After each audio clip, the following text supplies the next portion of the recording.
El color que cayó del cielo, de H.P. Lovecraft. Narración: José Luis Escalante.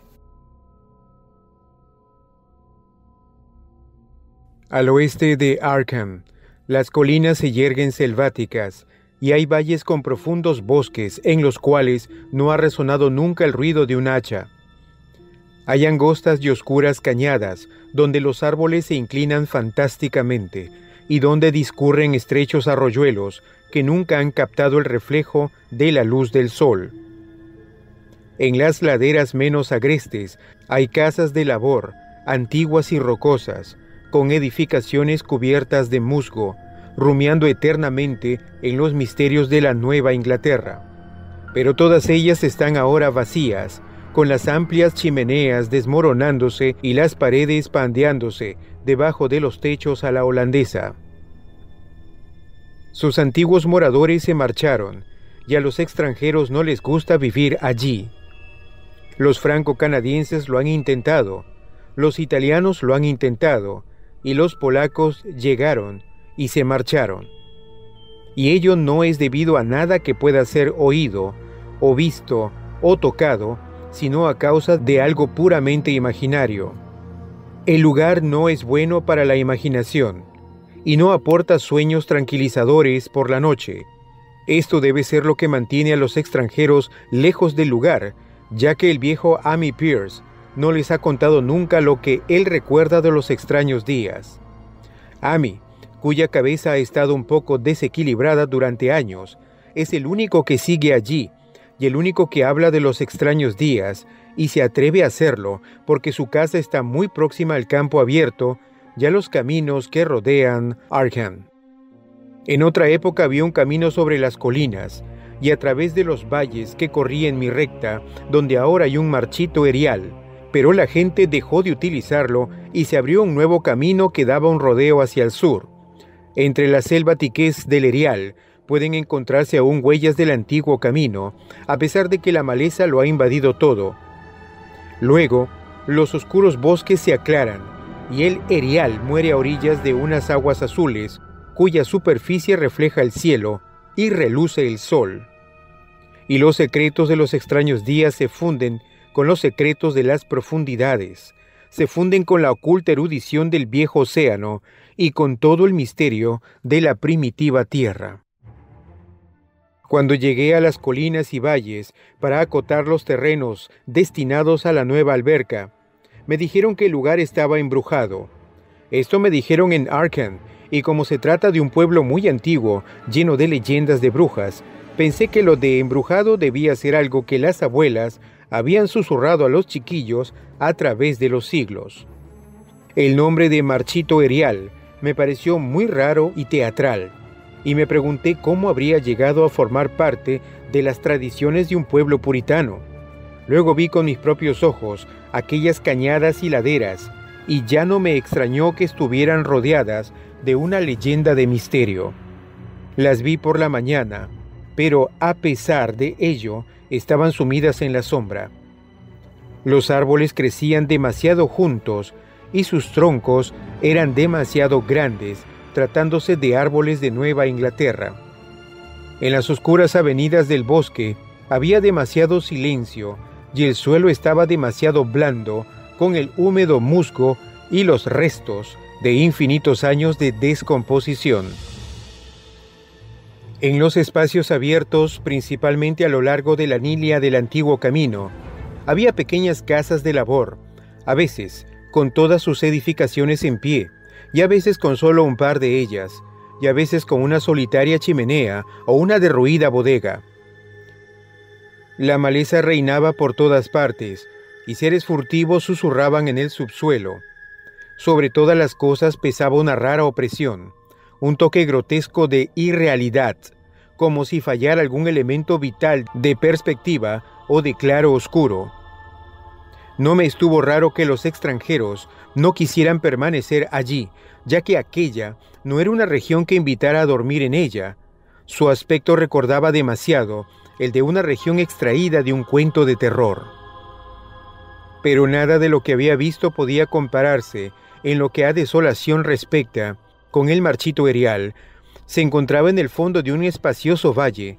Ningún otro nombre hubiera podido aplicársele con más propiedad, ni ninguna otra cosa se adaptaba tan perfectamente a un nombre. Era como si un poeta hubiese acuñado la frase después de haber visto aquella región. Mientras la contemplaba, pensé que era la consecuencia de un incendio, pero ¿por qué no había crecido nunca nada sobre aquellos 5 acres de gris desolación que se extendía bajo el cielo como una gran mancha corroída por el ácido entre bosques y campos? Discurre en gran parte hacia el norte de la línea del antiguo camino, pero invade un poco el otro lado. Mientras me acercaba experimenté una extraña sensación de repugnancia y solo me decidí a hacerlo porque mi tarea me obligaba a ello. En aquella amplia extensión no había vegetación de ninguna clase, no había más que una capa de fino polvo o ceniza gris que ningún viento parecía ser capaz de arrastrar.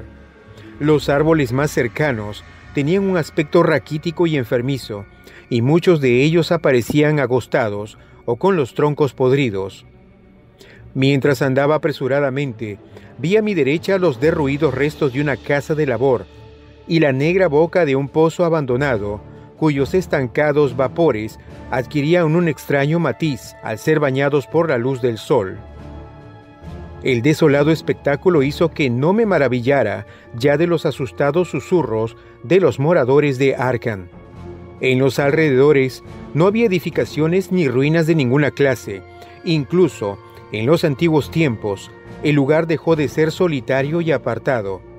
Y a la hora del crepúsculo, temeroso de pasar de nuevo por aquel ominoso lugar, tomé el camino del sur, a pesar de que significaba dar un gran rodeo.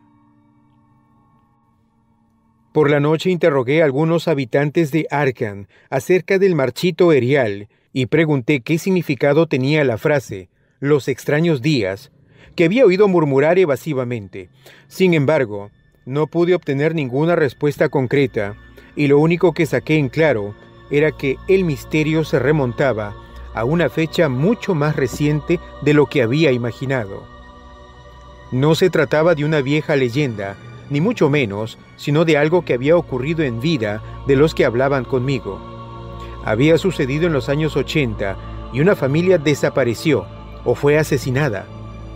Los detalles eran algo confusos y con todos aquellos con quienes hablé me dijeron que no prestara crédito a las fantásticas historias del viejo Amy Pierce. Decidí ir a visitarlo la mañana siguiente, después de enterarme de que vivía solo en una ruinosa casa que se alzaba en el lugar donde los árboles empiezan a espesarse. Era un lugar muy viejo y había empezado a exudar el leve olor miásmico que se desprende de las casas que han permanecido en pie demasiado tiempo. Tuve que llamar insistentemente para que el anciano se levantara, y cuando se asomó tímidamente a la puerta, me di cuenta de que no se alegraba de verme. No estaba tan débil como yo había esperado. Sin embargo, sus ojos parecían desprovistos de vida, y sus andrajosas ropas y su barba blanca le daban un aspecto gastado y decaído. No sabiendo cómo enfocar la conversación para que me hablara de sus fantásticas historias, fingí que me había llevado hasta allí la tarea a que estaba entregado. Le hablé de ella al viejo Amy, formulándole algunas vagas preguntas acerca del distrito. Amy Pierce era un hombre más culto y más educado de lo que me había dado a entender, y se mostró más comprensivo que cualquiera de los hombres con los cuales había hablado en Arkham. No era como otros rústicos que había conocido en las zonas donde iban a construirse las albercas, ni protestó por las millas del antiguo bosque y de tierras de labor que iban a desaparecer bajo las aguas, aunque quizás su actitud hubiera sido distinta de no haber tenido su hogar fuera de los límites del futuro lago. Lo único que mostró fue alivio ante la idea de que los valles por los cuales había vagabundeado toda su vida iban a desaparecer. Estarían mejor debajo del agua desde los extraños días. Y al decir esto, su ronca voz se hizo más apagada, mientras su cuerpo se inclinaba hacia adelante y el dedo índice de su mano derecha empezaba a señalar de un modo tembloroso e impresionante. Fue entonces cuando oí la historia, Y mientras la ronca voz avanzaba en su relato, en una especie de misterioso susurro, me estremecí una y otra vez, a pesar de que estábamos en pleno verano.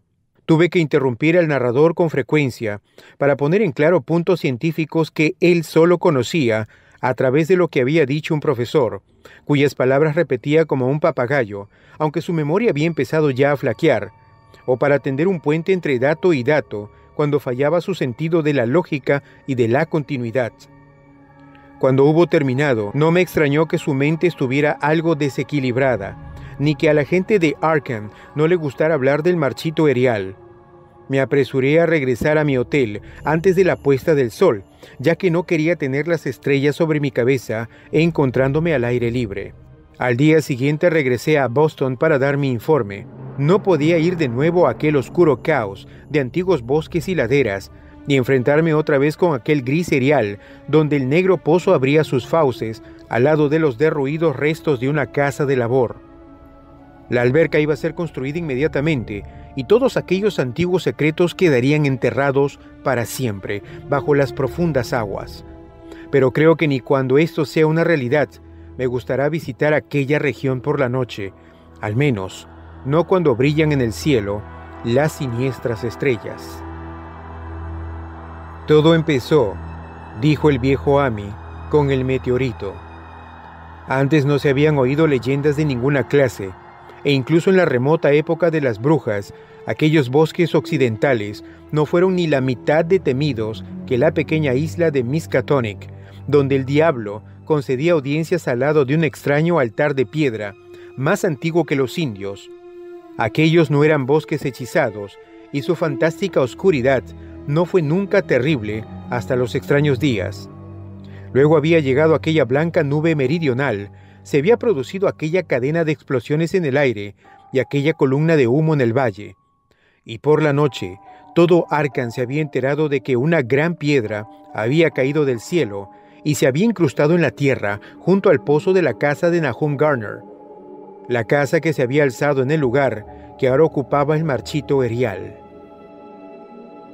Nahum había ido al pueblo para contar lo de la piedra, y al pasar ante la casa de Amy Pierce, se lo habían contado también.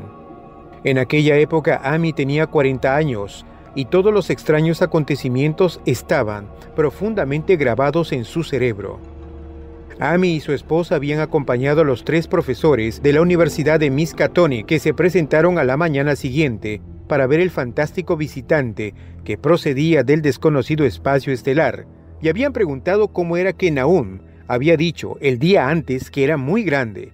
Nahum, señalando la parduzca mole que estaba junto a su pozo, dijo que se había encogido, pero los sabios replicaron que las piedras no se encogen. Su calor irradiaba persistentemente, y Nahum declaró que había brillado débilmente toda la noche. Los profesores golpearon la piedra con un martillo de geólogo y descubrieron que era sorprendentemente blanda. En realidad, era tan blanda como si fuera artificial, y arrancaron, más bien que escoplearon, una muestra a fin de llevársela a la universidad a fin de comprobar su naturaleza. Tuvieron que meterla en un cubo que le pidieron prestado a Nahum, ya que el pequeño fragmento no perdía calor. En su viaje de regreso, se detuvieron a descansar en la casa de Amy, y parecieron quedarse pensativos cuando la señora Pierce observó que el fragmento estaba haciéndose más pequeño y había empezado a quemar el fondo del cubo. Realmente no era muy grande, pero quizá habían cogido un trozo menor de lo que habían supuesto. Al día siguiente, todo esto ocurría en el mes de junio de 1882. Los profesores se presentaron de nuevo, muy excitados. Al pasar por la casa de Amy, le contaron lo que había sucedido con la muestra, diciendo que había desaparecido por completo cuando la introdujeron en un recipiente de cristal. El recipiente también había desaparecido, y los profesores hablaron de la extraña afinidad de la piedra con el silicón. Había reaccionado de un modo increíble en aquel laboratorio perfectamente ordenado, sin sufrir ninguna modificación ni expeler ningún gas al ser calentada al carbón, mostrándose completamente negativa al ser tratada con bórax y revelándose absolutamente no volátil a cualquier temperatura, incluyendo la del soplete de oxihidrógeno. En el yunque apareció como muy maleable, y en la oscuridad su luminosidad era muy notable. Negándose obstinadamente a enfriarse, provocó una gran excitación entre los profesores y cuando al ser calentada ante el espectroscopio mostró unas brillantes bandas distintas a las que cualquier color conocido del espectro normal. Se habló de nuevos elementos, de raras propiedades ópticas y de todas aquellas cosas que los intrigados hombres de ciencia suelen decir cuando se enfrentan con lo desconocido. Caliente como estaba, fue comprobada en un crisol, con todos los reactivos adecuados. El agua no hizo nada, ni el ácido clorhídrico. El ácido nítrico e incluso el agua regia se limitaron a resbalar sobre su tórrida invulnerabilidad. Amy se encontró con algunas dificultades para recordar todas aquellas cosas, pero reconoció algunos disolventes a medida que se les mencionaba en el habitual orden de utilización: amoníaco y sosa cáustica, alcohol y éter, bisulfito de carbono y una docena más. Pero, a pesar de que el peso iba disminuyendo con el paso del tiempo y de que el fragmento parecía enfriarse ligeramente, los disolventes no experimentaron ningún cambio que demostrara que habían atacado a la sustancia. Desde luego se trataba de un metal. Era magnético en grado extremo, y después de su inmersión en los disolventes ácidos, parecían existir leves huellas de la presencia de hierro meteórico, de acuerdo con los datos de Widmann-Stahlten. Cuando el enfriamiento era ya considerable, colocaron el fragmento en un recipiente de cristal para continuar las pruebas y a la mañana siguiente, fragmento y recipiente habían desaparecido sin dejar rastro y únicamente una chamuscada señal en el estante de madera donde los habían dejado probaba que había estado realmente allí. Esto fue lo que los profesores le contaron a Amy mientras descansaban en su casa, y una vez más, fue con ellos a ver el pétreo mensajero de las estrellas, aunque en esta ocasión su esposa no los acompañó. Comprobaron que la piedra se había encogido realmente, y ni siquiera los más escépticos de los profesores pudieron dudar de lo que estaban viendo. Alrededor de la masa parduzca situada junto al pozo había un espacio vacío, y un espacio que eran 2 pies menos que el día anterior. Estaba aún caliente, y los sabios estudiaron su superficie con curiosidad mientras separaban otro fragmento mucho mayor que el que se habían llevado. Esta vez ahondaron más en la masa de piedra y de este modo pudieron darse cuenta de que el núcleo central no era completamente homogéneo. Habían dejado al descubierto lo que parecía ser la cara exterior de un glóbulo empotrado en la sustancia. El color, parecido al de las bandas del extraño espectro del meteoro, era casi imposible de describir, y solo por analogía se atrevieron a llamarlo color. Su contextura era lustrosa y parecía quebradiza y hueca. Uno de los profesores golpeó ligeramente el glóbulo con un martillo y estalló con un leve chasquido. De su interior no salió nada, y el glóbulo se desvaneció como por arte de magia, dejando un espacio esférico de unas 3 pulgadas de diámetro. Los profesores pensaron que era probable que encontraran otros glóbulos a medida que la sustancia envolvente se fuera fundiendo. La conjetura era equivocada, ya que los investigadores no consiguieron encontrar otro glóbulo, a pesar de que taladraron la masa por diversos lugares. En consecuencia, decidieron llevarse la nueva muestra que habían recogido, y cuya conducta en el laboratorio fue tan desconcertante como la de su predecesora. Aparte de ser casi plástica, de tener calor, magnetismo y ligera luminosidad, de enfriarse levemente en poderosos ácidos, de perder peso y volumen en el aire, y de atacar a los compuestos de silicón con el resultado de una mutua destrucción, la piedra no presentaba características de identificación, y al fin de las pruebas, los científicos de la universidad se vieron obligados a reconocer que no podían clasificarla. No era nada de este planeta, sino un trozo de espacio exterior, y como tal, estaba dotado de propiedades exteriores y desconocidas, y obedecía a leyes exteriores y desconocidas. Aquella noche hubo una tormenta, y cuando los profesores acudieron a casa de Nahum al día siguiente, se encontraron con una desagradable sorpresa. La piedra, magnética como era, debió poseer alguna peculiar propiedad eléctrica, ya que había atraído el rayo, como dijo Nahum, con una singular persistencia.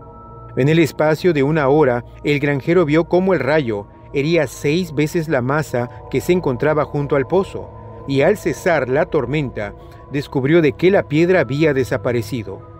Los científicos, profundamente decepcionados tras comprobar el hecho de la total desaparición, decidieron que lo único que podían hacer era regresar al laboratorio y continuar analizando el fragmento que se habían llevado el día anterior, y que como medida de precaución habían encerrado en una caja de plomo.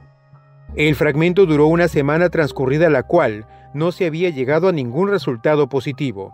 La piedra desapareció sin dejar ningún residuo, y con el tiempo los profesores apenas creían que habían visto realmente aquel misterioso vestigio de los insondables abismos exteriores, aquel único, fantástico mensaje de otros universos y otros reinos de materia, energía y entidad.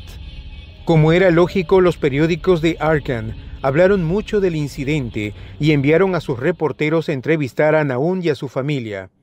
Un rotativo de Boston envió también un periodista, y Nahum se convirtió rápidamente en una especie de celebridad local.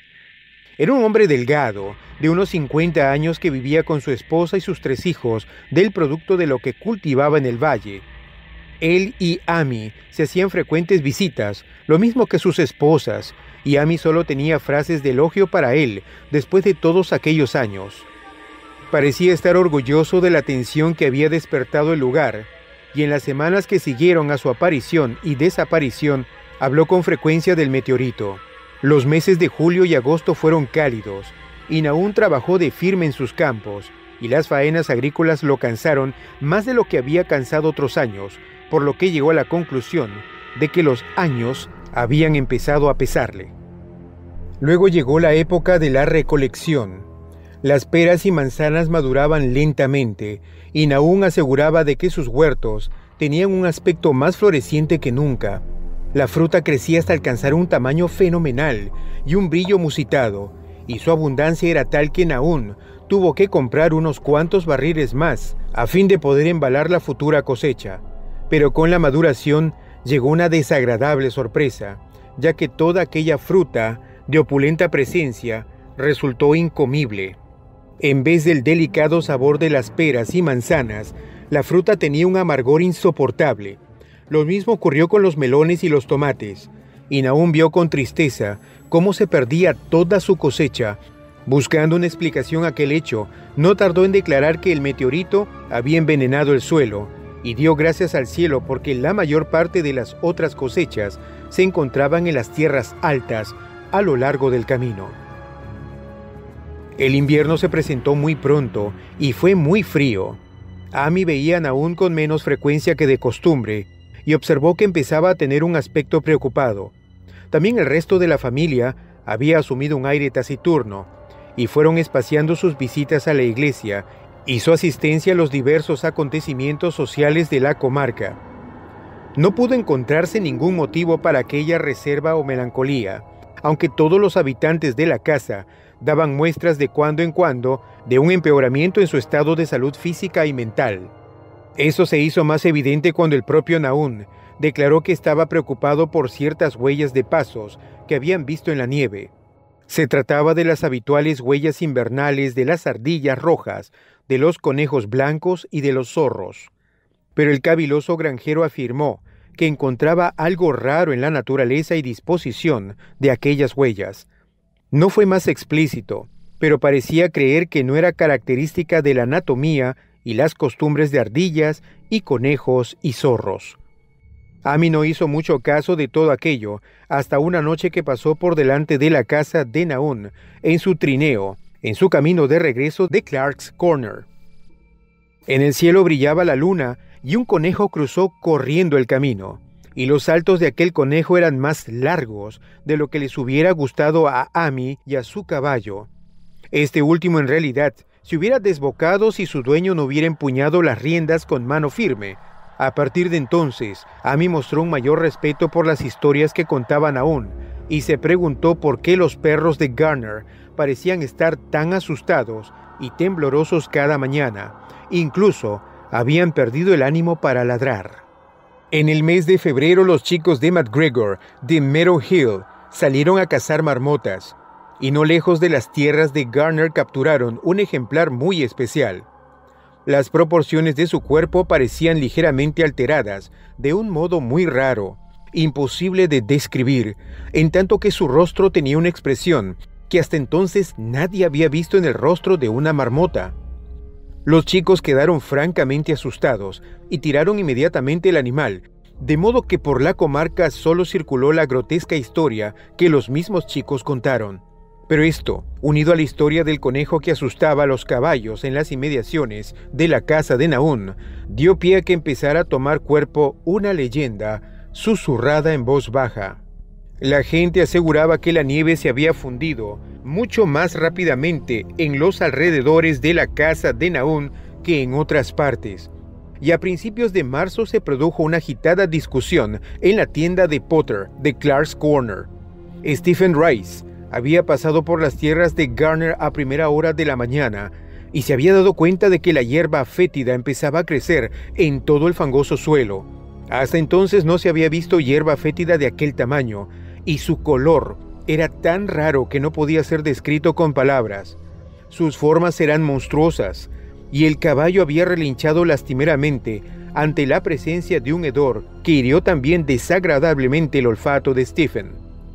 Aquella misma tarde, varias personas fueron a ver con sus propios ojos aquella anomalía, y todas estuvieron de acuerdo en que las plantas de aquella clase no podían brotar en un mundo saludable.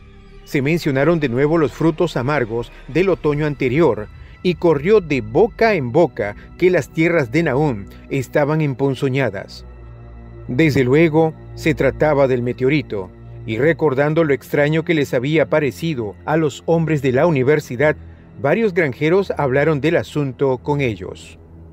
Un día, hicieron una visita a Nahum, pero como se trataba de unos hombres que no prestaban crédito con facilidad a las leyendas, sus conclusiones fueron muy conservadoras.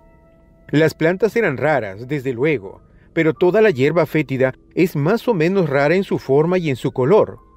Quizás algún elemento mineral del meteorito había penetrado en la tierra, pero no tardaría en desaparecer.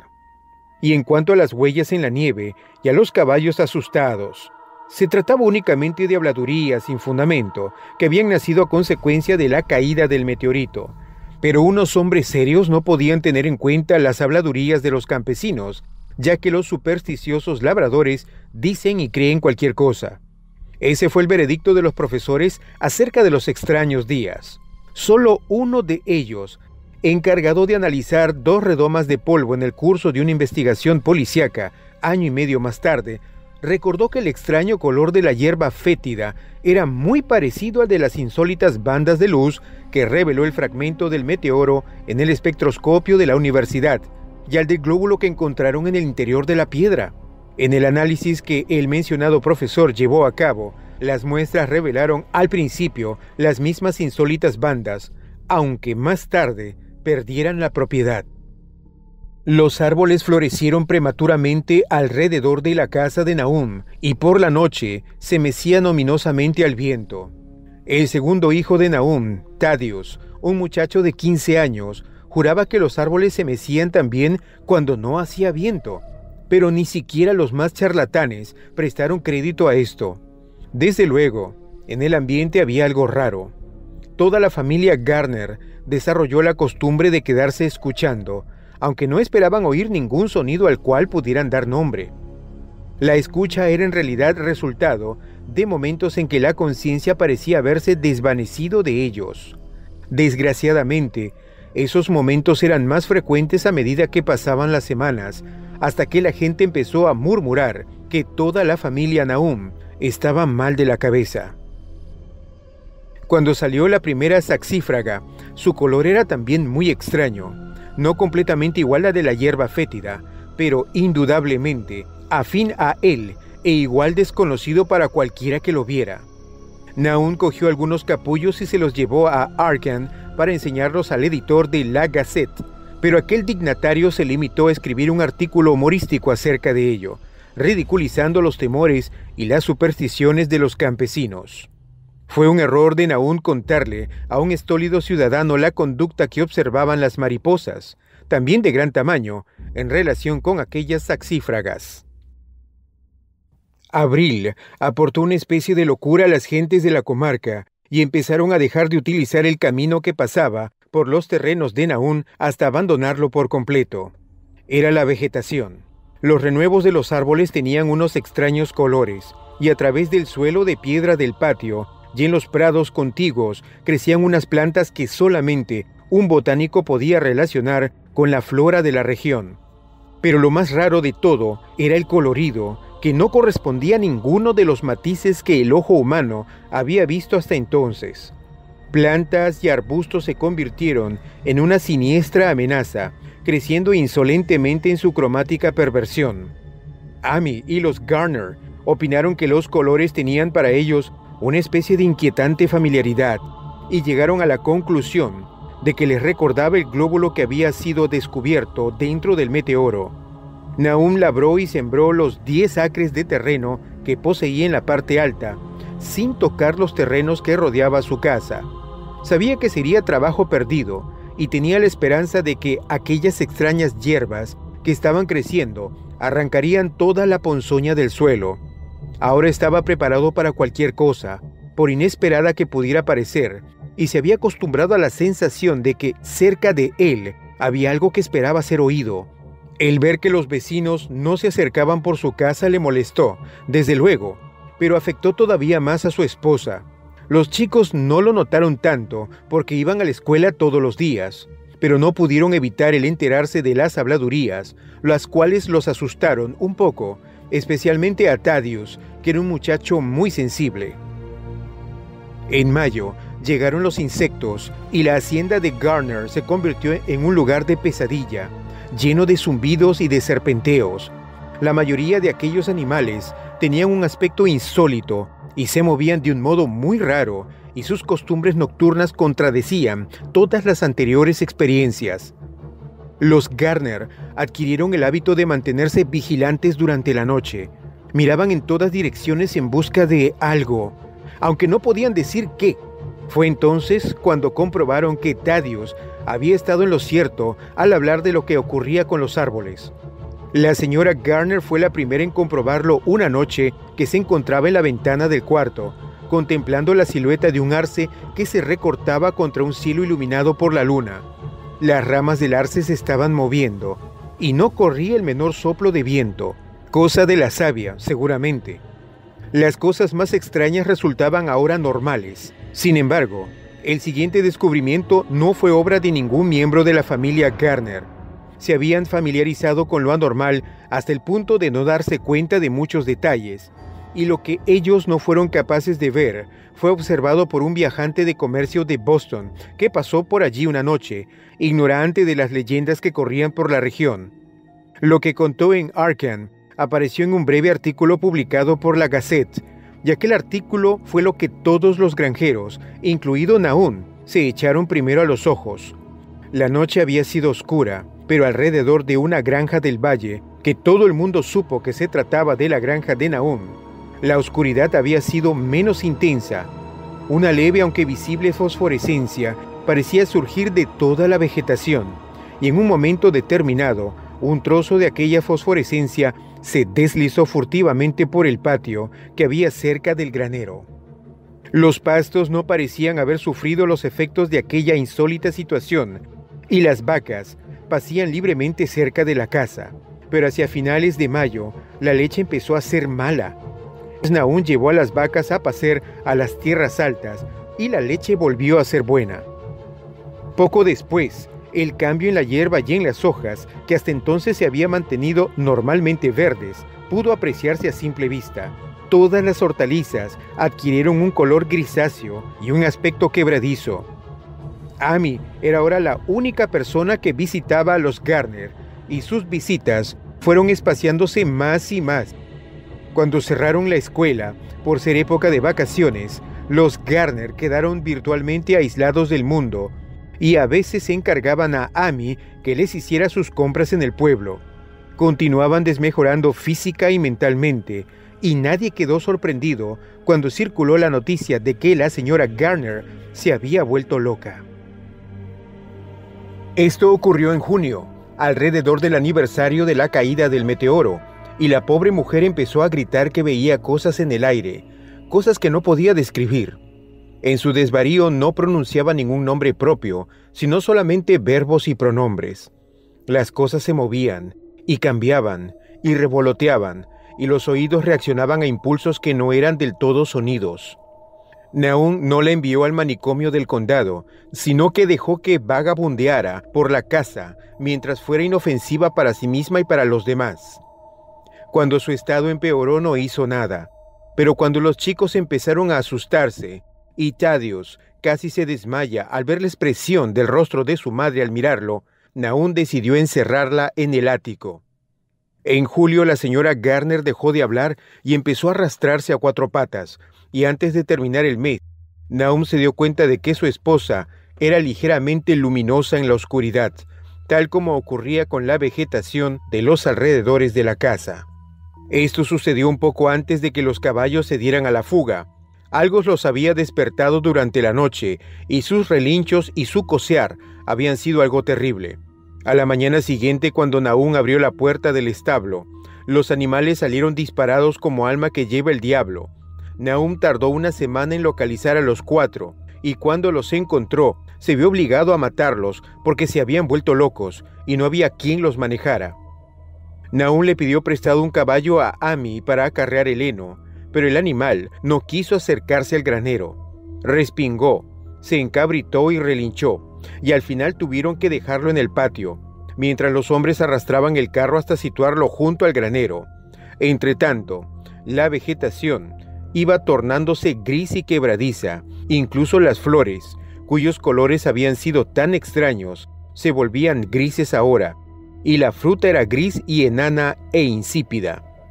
Las jarillas y el trébol dorado dieron flores grises y deformes, y las rosas, las rascamoños y las malvarrosas del patio delantero tenían un aspecto tan horrendo que Sinas, el mayor de los hijos de Nahum, las cortó todas.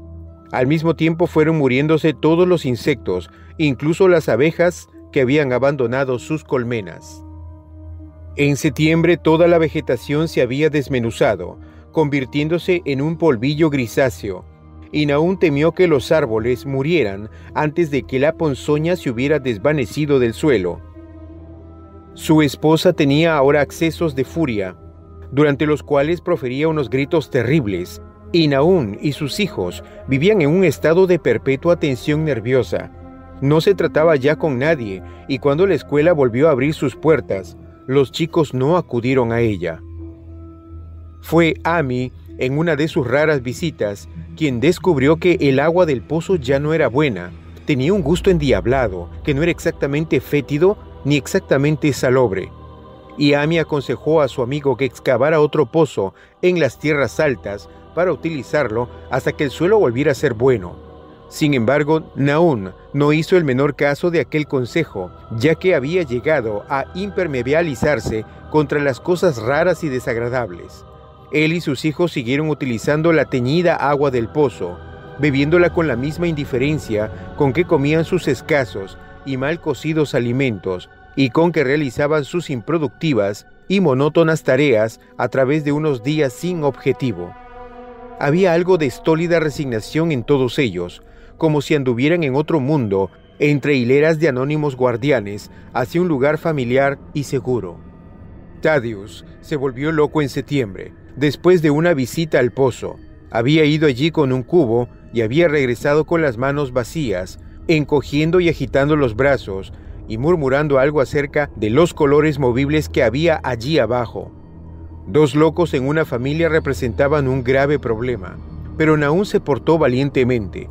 Dejó que el muchacho se moviera a su antojo durante una semana, hasta que empezó a portarse peligrosamente, y entonces lo encerró en el ático, enfrente de la habitación ocupada por su madre. El modo como se gritaban el uno al otro desde detrás de sus cerradas puertas era algo terrible, especialmente para el pequeño Merwin, que imaginaba que su madre y su hermano hablaban en algún terrible lenguaje que no era de este mundo. Merwin se estaba convirtiendo en un chiquillo peligrosamente imaginativo, y su estado empeoró desde que encerraron al hermano, que había sido su mejor compañero de juegos. Casi al mismo tiempo empezó la mortalidad entre el ganado. Las aves de corral adquirieron un color gris y murieron rápidamente. Los cerdos se engordaron desordenadamente y luego empezaron a experimentar repugnantes cambios que nadie podía explicar.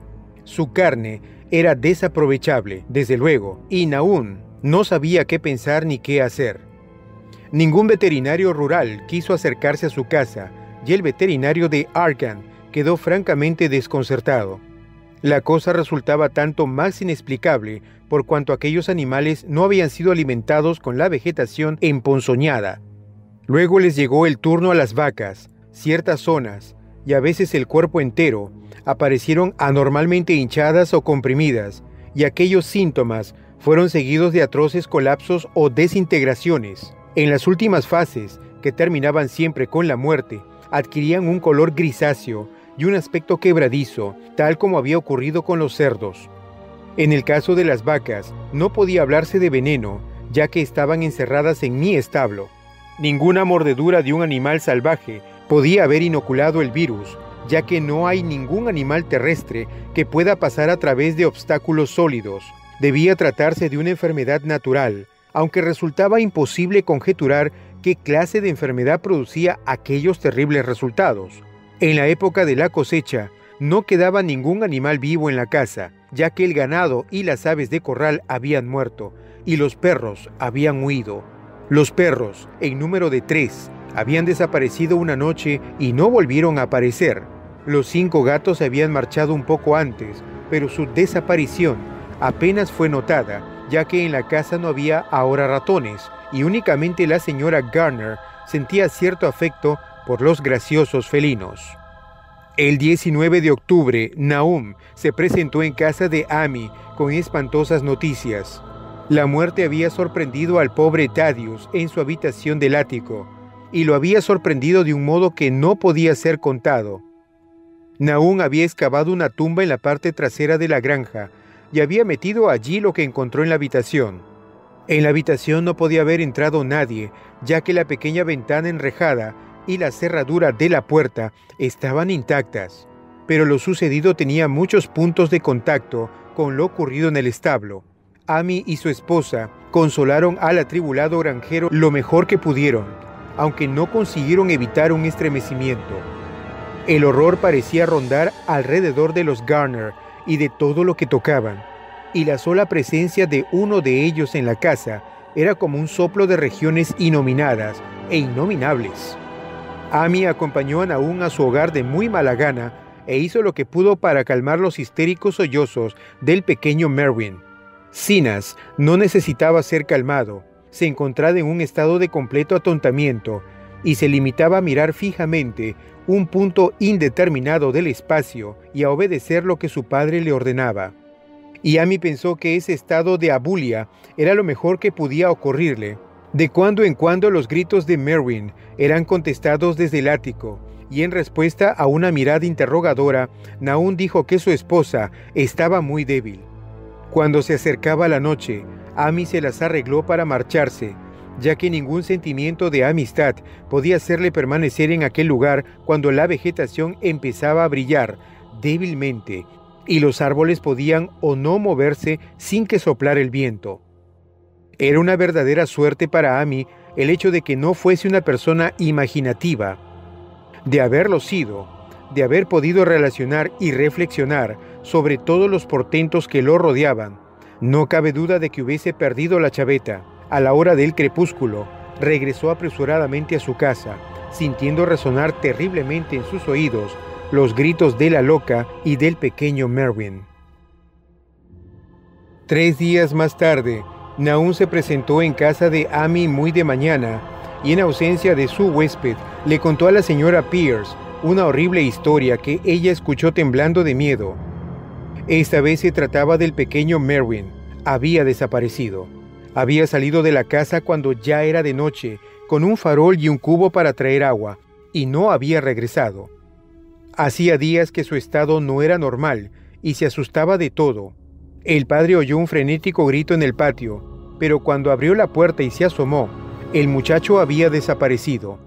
No se veía ni rastro de él, y en ninguna parte brillaba el farol que se había llevado. En aquel momento, Nahum creyó que el farol y el cubo habían desaparecido también, pero al hacerse de día y al regreso de su búsqueda de toda la noche por campos y bosques, Nahum había descubierto unas cosas muy raras cerca del pozo, una retorcida y semifundida masa de hierro que había sido indudablemente el farol, y junto a ella una asa doblada junto a otra masa de hierro, asimismo retorcida y semifundida, que correspondía al cubo. Eso fue todo. Nahum imaginaba lo inimaginable. La señora Pierce estaba como atontada, y Amy, cuando llegó a casa y oyó la historia, no pudo dar ninguna opinión. Merwin había desaparecido, y sería inútil decírselo a la gente que vivía en aquellos alrededores y que huían de los Garner como de la peste. Tan inútil como decírselo a los ciudadanos de Arkham, que se reían de todo. Tad había desaparecido, y ahora había desaparecido Merwin. Algo estaba arrastrándose y arrastrándose, esperando ser visto y oído. Nahum no tardaría en morirse, y deseaba que Amy velara por su esposa y por Zenas, si es que sobrevivían. Todo aquello era un castigo de alguna clase, aunque Nahum no podía adivinar a qué se debía, ya que siempre había vivido en el santo temor de Dios. Durante más de 2 meses, Amy no tuvo ninguna noticia de Nahum, y entonces, preocupado por lo que pudiera haber ocurrido, dominó sus temores y efectuó una visita a la casa de los Garner. De la chimenea no salía humo y por unos instantes el visitante temió lo peor. El aspecto de la granja era impresionante. Hierba y hojas grisáceas en el suelo, parras cayéndose a pedazos de arcaicas paredes y aleros, y enormes árboles desnudos, silueteándose malignamente contra el gris cielo de noviembre. Amy no pudo dejar de notar que se había producido un sutil cambio en la inclinación de las ramas, pero Nahum estaba vivo después de todo. Estaba muy débil y reposaba en un catre en la cocina de techo bajo, pero conservaba la lucidez y seguía dando órdenes a Zenas. La estancia estaba mortalmente fría, y al ver que Amy se estremecía, Nahum le gritó a Zenas que trajera más leña. La leña, en realidad, era muy necesaria, ya que el cavernoso hogar estaba apagado y vacío, y el viento que se filtraba chimenea abajo era helado. De pronto Nahum le preguntó si la leña que había traído su hijo lo hacía sentirse más cómodo. Y entonces Amy se dio cuenta de lo que había ocurrido. Finalmente la mente del granjero había dejado de resistir a la intensa presión de los acontecimientos. Interrogando discretamente a su vecino, Amy no consiguió poner en claro lo que le había sucedido a Zenas. En el pozo. Vive en el pozo. Fue todo lo que su padre dijo. Luego el visitante recordó súbitamente a la esposa loca y cambió de tema. ¿Navi? Está aquí, desde luego. Fue la sorprendida respuesta del pobre Nahum, y Amy no tardó en darse cuenta de que tendría que investigar por sí mismo. Dejando al inofensivo granjero en su catre, cogió las llaves que estaban colgadas detrás de la puerta y subió los chirriantes escalones que conducían al ático. La parte alta de la casa estaba completamente silenciosa y no se oía el menor ruido en ninguna dirección. De las 4 puertas a la vista, solo una estaba cerrada, y en ella probó Amy varias llaves del manojo que había cogido. A la tercera tentativa, la cerradura giró y Amy empujó la puerta pintada de blanco. El interior de la habitación estaba completamente a oscuras, ya que la ventana era muy pequeña y estaba medio tapada por las rejas de hierro, y Amy no pudo ver absolutamente nada. El aire estaba muy viciado, y antes de seguir adelante tuvo que entrar en otra habitación y llenarse los pulmones de aire respirable. Cuando volvió a entrar vio algo oscuro en un rincón, y al acercarse no pudo evitar un grito de espanto. Mientras gritaba creyó que una nube momentánea había tapado la escasa claridad que penetraba por la ventana, y un segundo después se sintió rozado por una espantosa corriente de vapor. Unos extraños colores danzaron ante sus ojos, y si el horror que experimentaba en aquellos momentos no le hubiera impedido coordinar sus ideas, hubiera recordado el glóbulo que el martillo del geólogo había aplastado en el interior del meteorito, y la malsana vegetación que había crecido durante la primavera. Pero, en el estado en que se hallaba, solo pudo pensar en la horrible monstruosidad que tenía enfrente, y que sin duda alguna había compartido la desconocida suerte del joven Thaddeus y del ganado. Pero lo más terrible de todo era que aquel horror se movía lenta y visiblemente mientras continuaba desmenuzándose. Amy no me dio más detalles de aquella escena, pero la forma del rincón no reapareció en su relato como un objeto movible. Hay cosas que no pueden ser mencionadas, y lo que se hace por humanidad es a veces cruelmente juzgado por la ley. Comprendí que en aquella habitación del ático no quedó nada que se moviera, y que no dejar allí nada capaz de moverse debió ser algo horripilante y capaz de acarrear un tormento eterno. Cualquiera, no tratándose de un estólido granjero, se hubiera desmayado o enloquecido, pero Amy volvió a cruzar el umbral de la puerta pintada de blanco y encerró el espantoso secreto detrás de él. Ahora debía ocuparse de Nahum. Este tenía que ser alimentado y atendido y trasladado a algún lugar donde pudieran cuidarlo.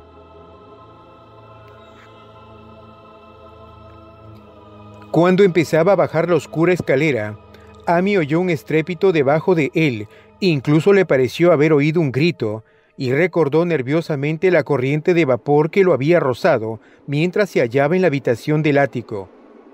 Oprimido por un vago temor, oyó más ruidos debajo suyo.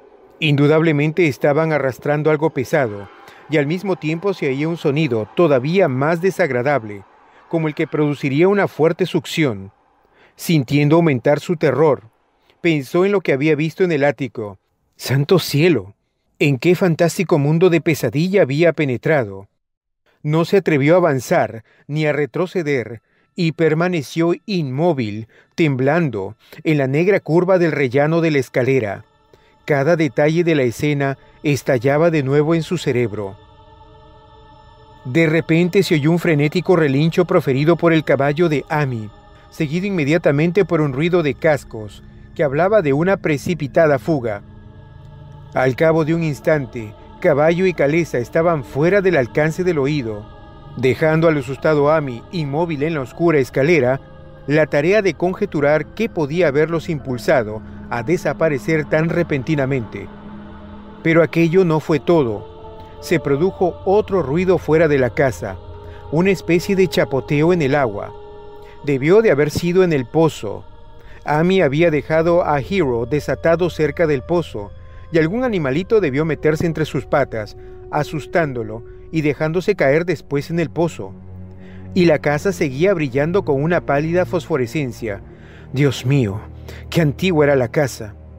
La mayor parte de ella edificada antes de 1670, y el tejado holandés, más tarde en 1730. En aquel momento se oyó el ruido de algo que se arrastraba por el suelo de la planta baja, y Amy aferró con fuerza el palo que había cogido en el ático sin ningún propósito determinado. Procurando dominar sus nervios, terminó su descenso y se dirigió a la cocina, pero no llegó a ella, ya que lo que buscaba no estaba ya allí. Había salido a su encuentro, y hasta cierto punto estaba aún vivo. Si se había arrastrado o si había sido arrastrado por fuerzas externas, es cosa que Amy no hubiera podido decir, pero la muerte había tomado parte en ello. Todo había ocurrido durante la última media hora, pero el proceso de desintegración estaba ya muy avanzado. Había allí una horrible fragilidad debido a lo quebradizo de la materia, y del cuerpo se desprendían fragmentos secos. Amy no pudo tocarlo, limitándose a contemplar horrorizado la retorcida caricatura de lo que había sido un rostro. «¿Qué ha pasado, Nahum? ¿Qué ha pasado?», susurró, y los agrietados y tumefactos labios apenas pudieron murmurar una respuesta final. «Nada, nada. El color quema. Frío y húmedo, pero quema. Vive en el pozo. Lo he visto. Una especie de humo, igual que las flores de la pasada primavera. El pozo brilla por la noche. Se llevó a Tad y a Merwin y a Zenas. Todas las cosas vivas. Sorbe la vida de todas las cosas. En aquella piedra. Tuvo que llegar en aquella piedra. La aplastaron.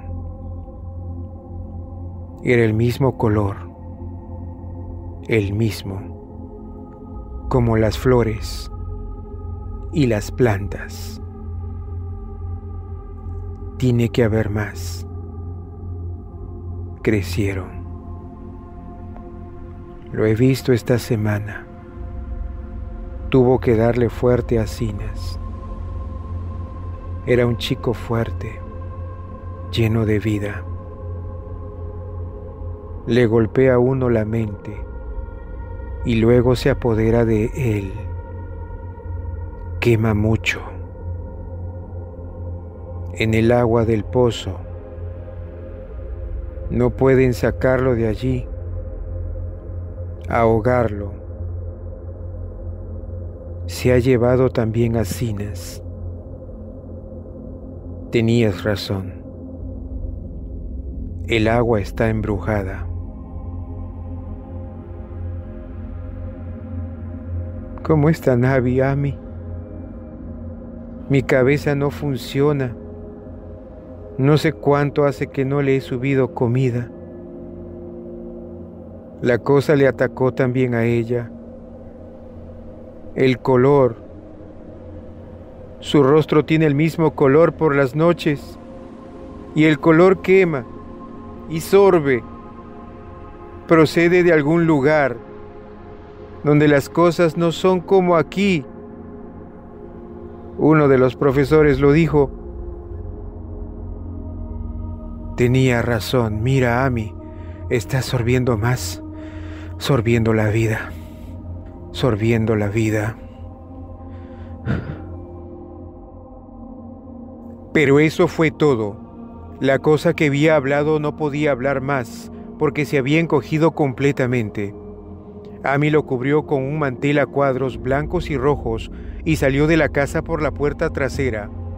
Trepó por la ladera que conducía a las tierras altas y regresó a su hogar por el camino del norte y los bosques. No pudo pasar junto al pozo, desde el cual había huido su caballo. Miró hacia el pozo a través de una ventana y recordó el chapoteo que había oído, el chapoteo de algo que se había sumergido en el pozo después de lo que había hecho con el desdichado Nahum.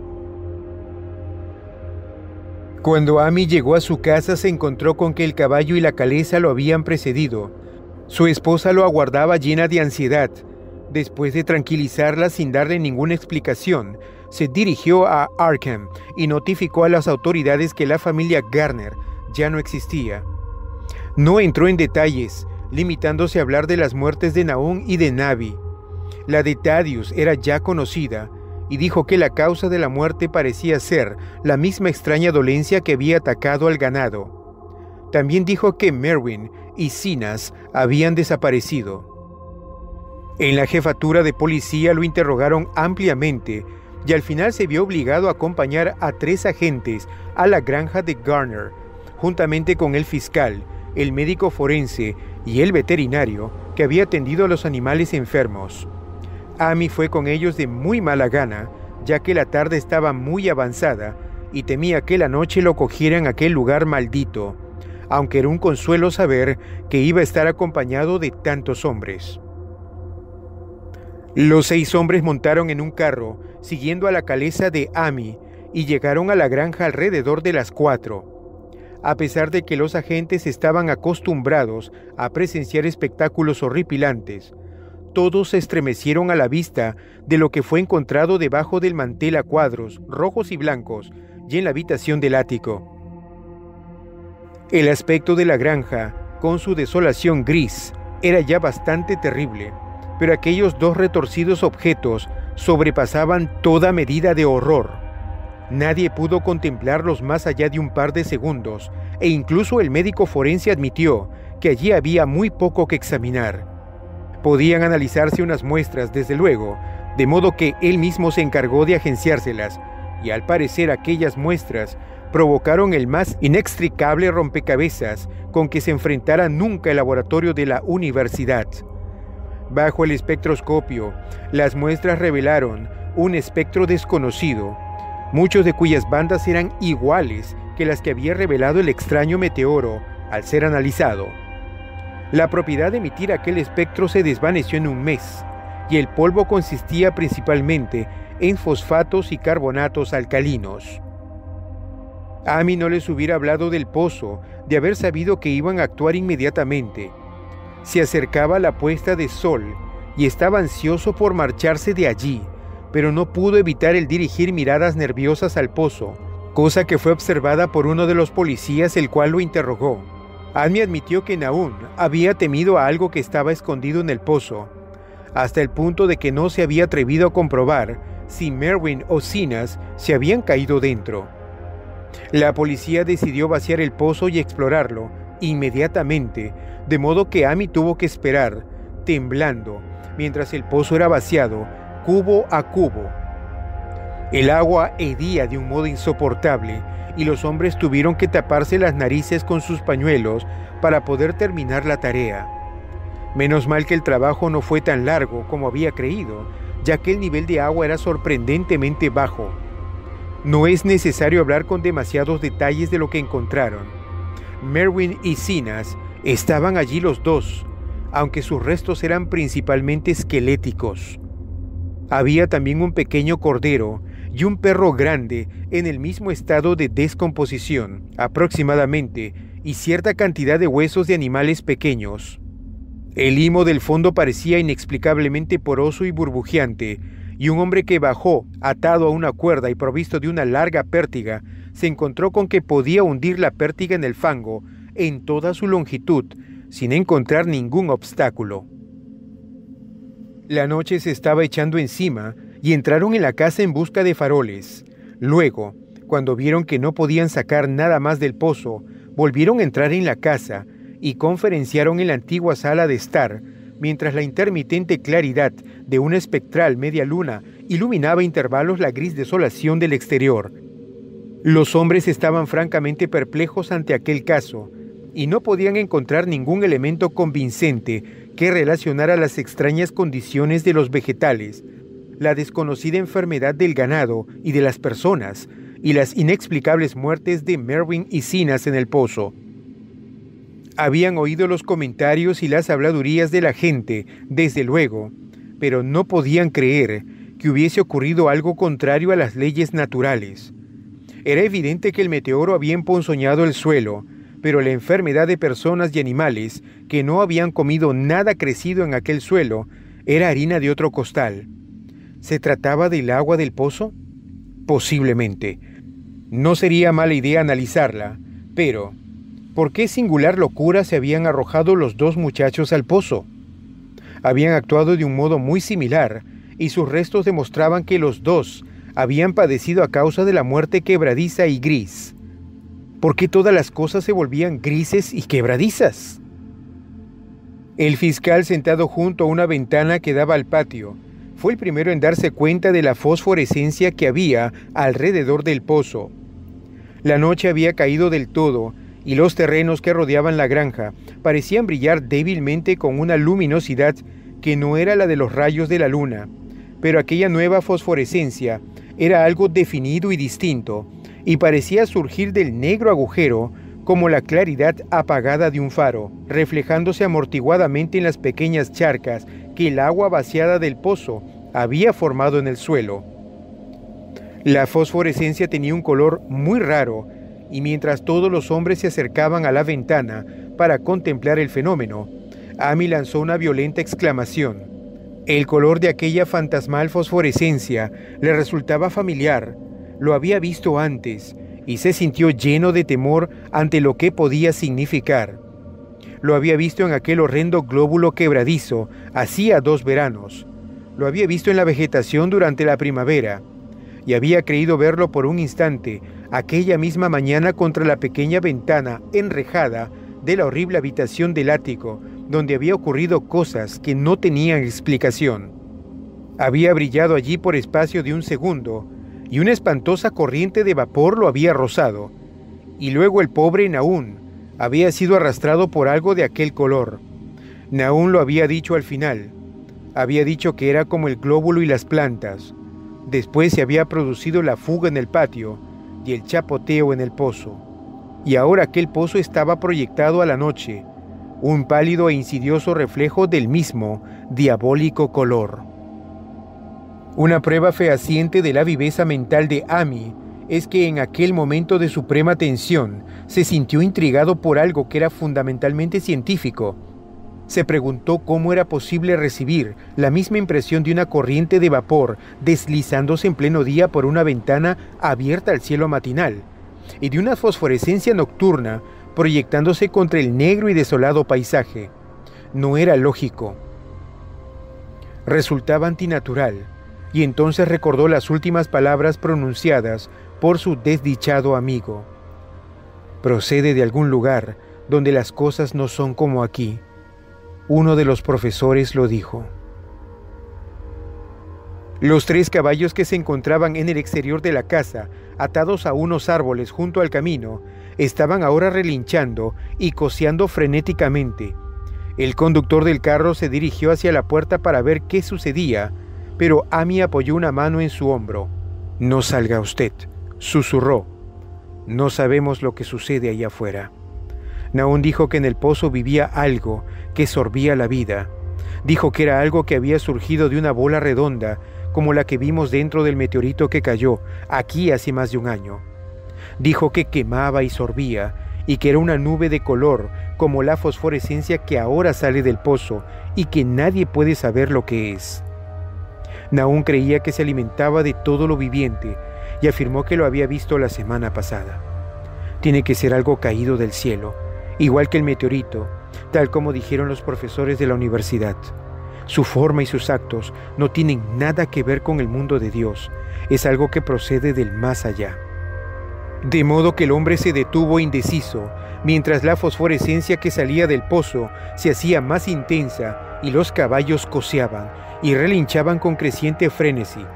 Fue realmente un espantoso momento, con los restos monstruosos de 4 personas, 2 en la misma casa y 2 en el pozo, y aquella desconocida iridescencia que surgía de las fangosas profundidades. Amy había cerrado el paso al conductor del carro, llevado por un repentino impulso, olvidando que a él mismo no le había sucedido nada después de ser rozado por aquella horrible columna de vapor en la habitación del ático, pero no se arrepentía de haberlo hecho. Nadie podía saber lo que había aquella noche en el exterior. Nadie podía conocer la índole de los peligros que podían acechar a un hombre enfrentado con una amenaza completamente desconocida. De repente, uno de los policías que estaba en la ventana profirió una exclamación. Los demás se le quedaron mirando y luego siguieron la dirección de los ojos de su compañero. No había necesidad de palabras. Lo que había de discutible en las habladurías de los campesinos ya no podría ser discutido en adelante, porque allí habían 6 testigos de excepción, media docena de hombres que, por la índole de sus profesiones, no creían más de lo que veían con sus propios ojos. Ante todo es necesario dejar sentado que a aquella hora de la noche no soplaba ningún viento. Poco después empezó a soplar, pero en aquel momento el aire estaba completamente inmóvil y, sin embargo, en medio de aquella tensa y absoluta calma, los árboles del patio estaban moviéndose. Se movían morbosa y espasmódicamente, agitando sus desnudas ramas en convulsivas y epilépticas sacudidas hacia las nubes bañadas por la luz de la luna, arañando con impotencia el aire inmóvil como empujados por una misteriosa fuerza subterránea que ascendiera desde debajo de las negras raíces. Por espacio de unos segundos, todos los hombres reunidos en la granja de Garner contuvieron el aliento. Luego, una nube más oscura que las demás veló la luna y la silueta de las agitadas ramas se disipó momentáneamente. En aquel instante un grito de espanto se escapó de todas las gargantas, ya que el horror no se había desvanecido con la silueta, y en un pavoroso momento de oscuridad más profunda, los hombres vieron retorcerse en la copa del más alto de los árboles 1.000.000 de diminutos puntos fosforescentes, brillando como el fuego de San Telmo o como las lenguas de fuego que descendieron sobre la cabeza de los apóstoles el día de Pentecostés. Era una monstruosa constelación de luces sobrenaturales, como un enjambre de luciérnagas necrófagas bailando una infernal zarabanda sobre una ciénaga maldita, y su color era el mismo que Amy había llegado a reconocer y a temer. Entre tanto, la fosforescencia del pozo se hacía cada vez más brillante, infundiendo en los hombres reunidos en la granja una sensación de anormalidad que anulaba cualquier imagen que sus mentes conscientes pudieran formar. Ya no brillaba, estaba vertiéndose hacia afuera, y mientras la informe corriente de indescriptible color abandonaba el pozo, parecía flotar directamente hacia el cielo. El veterinario se estremeció y se acercó a la puerta para echar la doble barra. Amy estaba también muy impresionado y tuvo que limitarse a señalar con la mano, por falta de voz, cuando quiso llamar la atención de los demás sobre la creciente luminosidad de los árboles. Los relinchos de los caballos se habían convertido en algo espantoso, pero ni uno solo de aquellos hombres se hubiese aventurado a salir por nada del mundo. El brillo de los árboles fue en aumento, mientras sus inquietantes ramas parecían extenderse más y más hacia la verticalidad. De pronto, se produjo una intensa conmoción en el camino, y cuando Amy alzó la lámpara para que proyectara un poco más de claridad al exterior, comprobaron que los frenéticos caballos habían roto sus ataduras y huían enloquecidos con el carro. La impresión sirvió para soltar varias lenguas y se intercambiaron inquietos susurros. Se extiende sobre todas las cosas orgánicas que hay por aquí, murmuró el médico forense. Nadie contestó, pero el hombre que había bajado al pozo aventuró la opinión de que su pértiga debió de haber removido algo intangible. Fue algo terrible, añadió. No había fondo de ninguna clase, únicamente fango y burbujas, y la sensación de algo oculto debajo. El caballo de Amy seguía coceando y relinchando desesperadamente en el camino exterior, y casi ahogó el débil sonido de la voz de su dueño, mientras éste murmuraba sus desilvanadas reflexiones.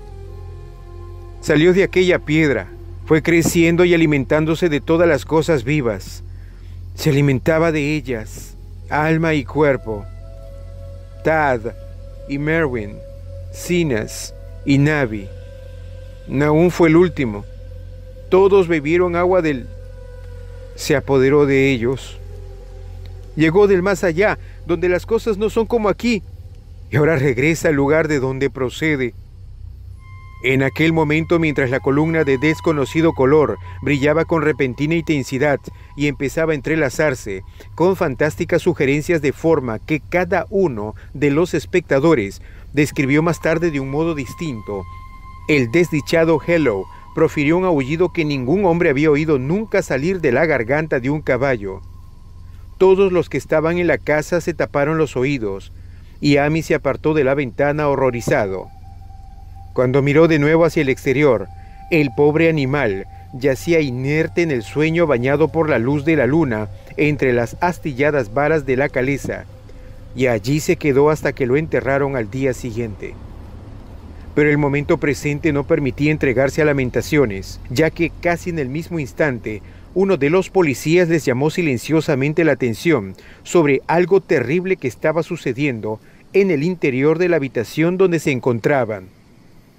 Donde no alcanzaba la claridad de la lámpara, podía verse una débil fosforescencia que había empezado a invadir toda la estancia. Brillaba en el suelo de tablas y en la raída alfombra y resplandecía débilmente en los marcos de las pequeñas ventanas. Corría de un lado para otro, llenando puertas y muebles. A cada momento se hacía más intensa, y al final se hizo evidente que las cosas vivientes debían abandonar enseguida aquella casa. Amy les mostró la puerta trasera y el camino que conducía a las tierras altas. Avanzaron con paso inseguro, como sonámbulos, y no se atrevieron a mirar atrás hasta que llegaron al camino del norte. Ninguno de ellos hubiera osado pasar por el camino que discurría junto al pozo.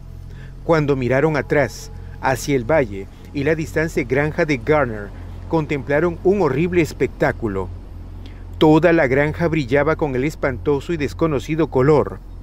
Árboles, edificaciones e incluso la hierba que no había sido transformada aún en quebradiza y gris.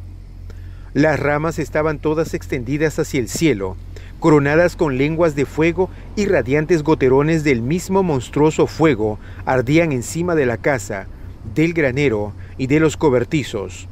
Era una escena de una visión de Fussell, y sobre todo el resto reinaba aquella borrachera de luminoso amorfismo, aquel extraño arcoíris de misterioso veneno del pozo, hirviendo, saltando, centellando y burbujeando malignamente en su cósmico e irreconocible cromatismo. Luego, súbitamente la horrible cosa salió disparada verticalmente hacia el cielo, como un cohete o un meteoro, sin dejar ningún rastro detrás de ella y desapareciendo a través de un redondo y curiosamente simétrico agujero abierto en las nubes, antes de que ninguno de los hombres pudiera expresar su asombro. Ningún espectador podría olvidar nunca aquel espectáculo, y Amy se quedó mirando estúpidamente el camino que había seguido el color hasta mezclarse con las estrellas de la Vía Láctea, pero su mirada fue atraída inmediatamente hacia la tierra por el estrépito que acababa de producirse en el valle. Había sido un estrépito y no una explosión, como afirmaron algunos de los componentes del grupo, pero el resultado fue el mismo, ya que en un caleidoscópico instante, la granja y sus alrededores parecieron estallar, enviando hacia el cenit una nube de coloreados y fantásticos fragmentos. Los fragmentos se desvanecieron en el aire, dejando una nube de vapor que al cabo de un segundo se había desvanecido también. Los asombrados espectadores decidieron que no valía la pena esperar a que volviera a salir la luna para comprobar los efectos de aquel cataclismo en la granja de Nahum. Demasiado asustados incluso para aventurar alguna teoría, los 7 hombres regresaron a Arkham por el camino del norte.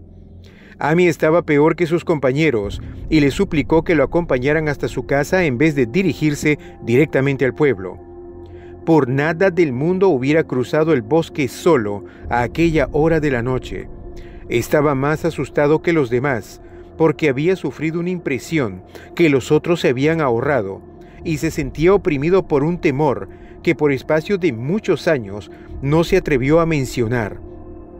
Mientras el resto de los espectadores en aquella tempestuosa colina habían vuelto estólidamente sus rostros al camino, Amy había mirado hacia atrás por un instante para contemplar el sombrío valle de desolación al que tantas veces había acudido, y había visto algo que se alzaba débilmente para hundirse de nuevo en el lugar desde el cual el informe horror había salido disparado hacia el cielo. Era solamente un color, aunque no era ningún color de nuestra tierra ni de los cielos, y porque Amy reconoció aquel color y supo que sus últimos y débiles restos debían seguir ocultos en el pozo, nunca ha estado completamente cuerdo desde entonces. Amy no se acercaría a aquel lugar por nada del mundo. Hace 44 años que sucedieron los hechos que acabo de narrar, pero Amy no ha vuelto a pisar aquellas tierras y le alegra saber que pronto quedarán enterradas debajo de las aguas.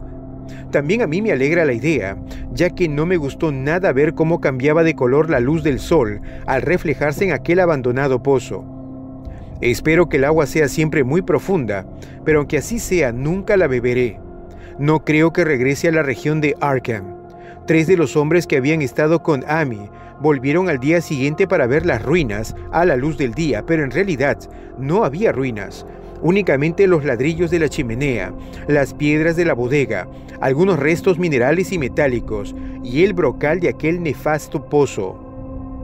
A excepción del caballo de Amy que enterraron aquella misma mañana y de la caleza que no tardaron en devolver a su dueño, todas las cosas que habían tenido vida habían desaparecido. Solo quedaban 5 acres de desierto polvoriento y grisáceo, y desde entonces no ha crecido en aquellos terrenos ni una brizna de hierba.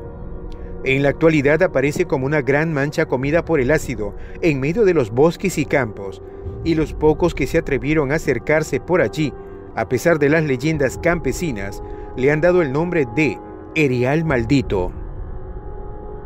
Las leyendas campesinas son muy extrañas, y podrían ser incluso más extrañas si los hombres de la ciudad y los químicos universitarios tuvieran el interés suficiente para analizar el agua de aquel pozo olvidado o el polvo gris que ningún viento parece dispersar. Los botánicos podrían estudiar también la sorprendente flora que crece en los límites de aquellos terrenos, ya que desde ese modo podrían confirmar o refutar lo que dice la gente, que la zona emponzoñada está extendiéndose poco a poco, quizás 1 pulgada al año. La gente dice que el color de la hierba que crece en aquellos alrededores no es el que le corresponde y que los animales salvajes dejan extrañas huellas en la nieve cuando llega el invierno. La nieve no parece cuajar tanto en el Erial Maldito como en otros lugares. Los caballos, los pocos que quedan en esta época motorizada, se ponen nerviosos en el silencioso valle y los cazadores no pueden acercarse con sus perros a las inmediaciones del Erial Maldito.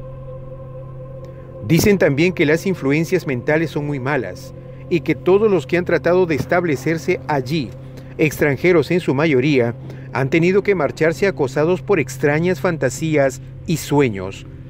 Ningún viajero ha dejado de experimentar una sensación de extrañeza en aquellas profundas hondonadas, y los artistas tiemblan mientras pintan unos bosques cuyo misterio es tanto de la mente como de la vista, y yo mismo estoy sorprendido de la sensación que me produjo mi único paseo solitario por aquellos lugares, antes de que Amy me contara su historia.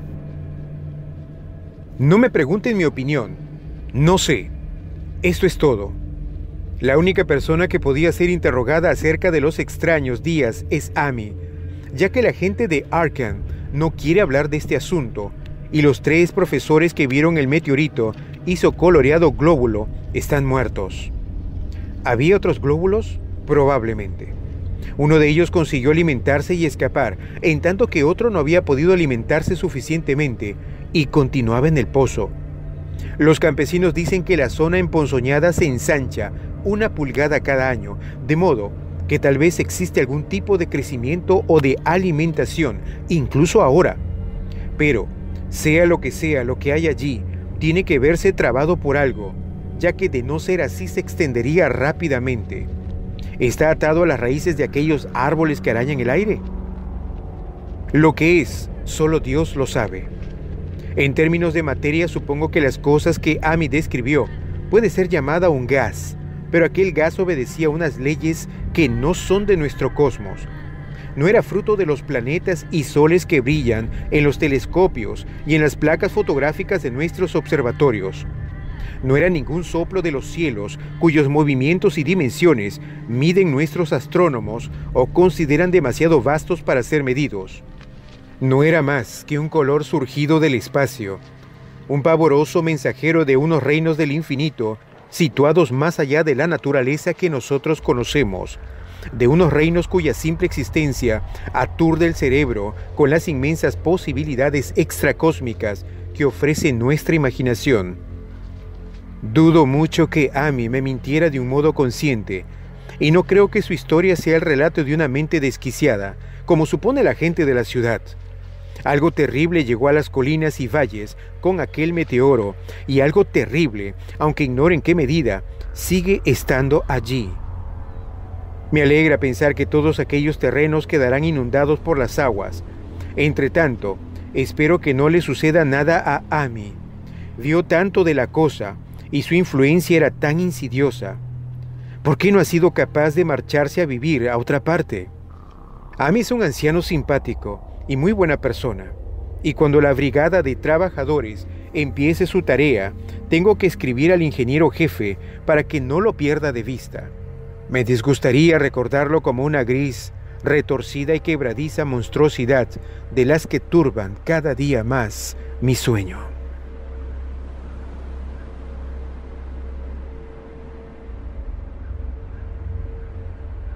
El color que cayó del cielo, de H.P. Lovecraft.